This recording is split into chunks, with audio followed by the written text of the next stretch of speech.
I go back to my control. Yeah, if you want to come into Blackboard, you first, if you have access to managing courses on Blackboard, your entry point is the control panel. So you click on the control panel, and that allows you access to the content management area. And here we just dealt with syllabus, so we can look at the textbooks. So in the textbooks column, if we go back to,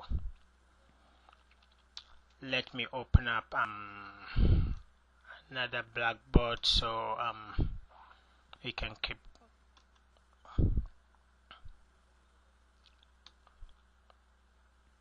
Alright, so if we go to this Blackboard area, we can see some stuff here. So we have the syllabus here, and then we have the textbooks. So here we don't have, it says the textbooks folder is empty. So when we come to what we were working on, it shows that the textbook area is empty. So we can decide to add some textbooks. Maybe the course that we are teaching, we want to recommend textbooks.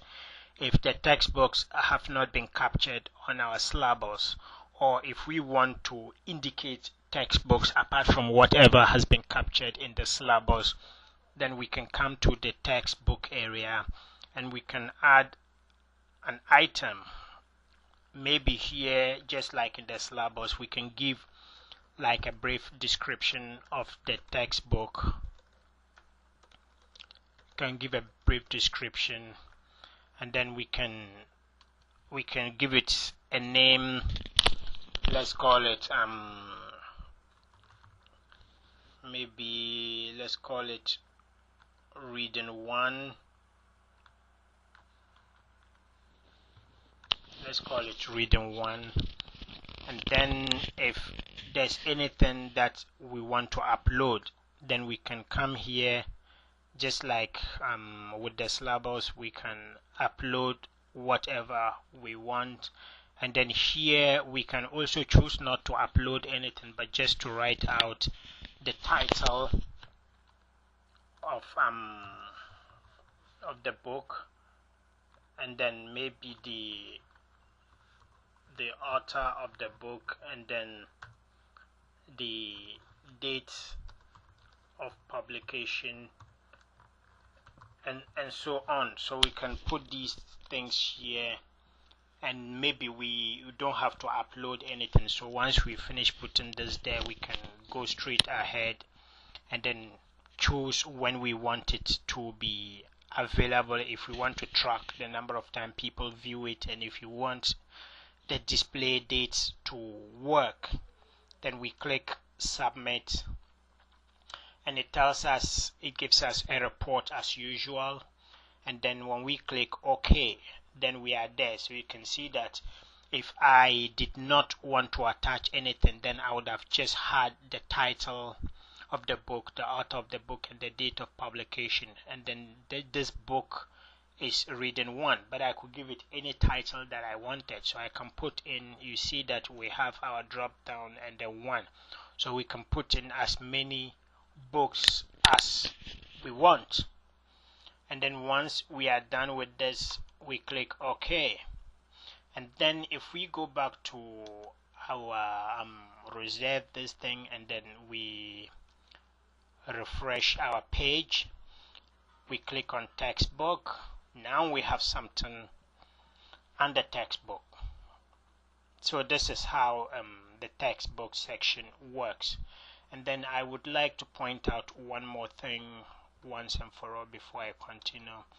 When we come to the textbooks, you see we have the item, we have the folder, we have the external link, we have the course link, and then we have the test.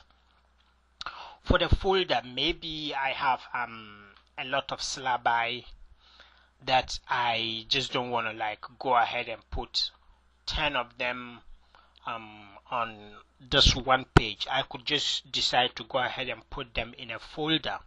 So instead of clicking on an item, I can, well, okay, I'll leave this. I'll just go ahead and then I'll click a folder. So this folder, maybe let me call it books to read. That's the name of the folder. And then you will realize that the folder has no attachment area here. It's just the folder, and then whether it should be available or not, whether it should be tracked or not, and then the display dates. That's what we have. And then I could come and then give maybe give a description of the contents of this folder. I could do this, and then if I'm satisfied with this area, I can just go and submit.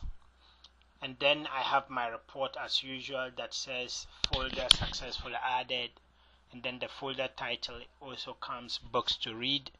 And then if that is what I really want, I click OK, and then you can see that the folder has been added with a description of content. But let's go here and test our. So now we have this.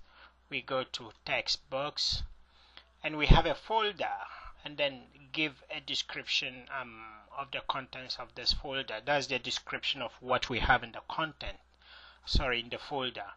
So if I want to see what's in the folder, I simply go and then I click open the folder. But in this case, the folder is empty. There's nothing, because we were not able to attach or put anything into it, because creating the folder was just one of two steps to making the folder work. So now let's go back to our workboard. If I want to populate this folder, I simply click on books to read, and then it opens up the folder and says empty folder or folder empty. So here I can go ahead and then put in more folders if that is what I want, or I can now go in and start populating the folder with individual items. So let me call this Shiny 1, and here notice that we have the chance to attach a local file, because we are now populating a folder with items, and we can populate a folder with folders. So if I browse here, click on my document again, click open, and I'm satisfied with this area, and then I can click on submit, and then it takes Shiny 1. It gives me a report about success, and then it takes Shiny 1 too. So now it is populated.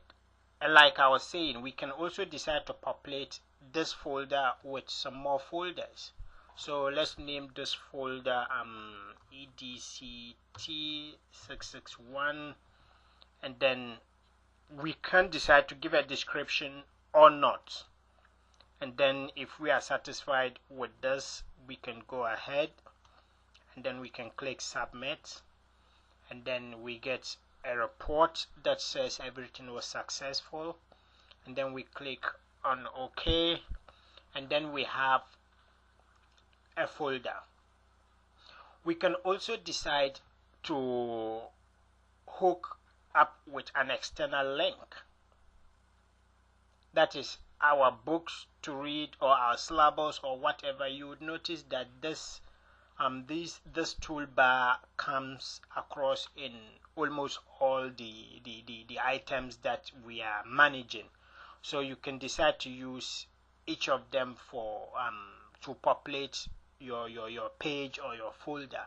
So now we can also link to an external create an external link that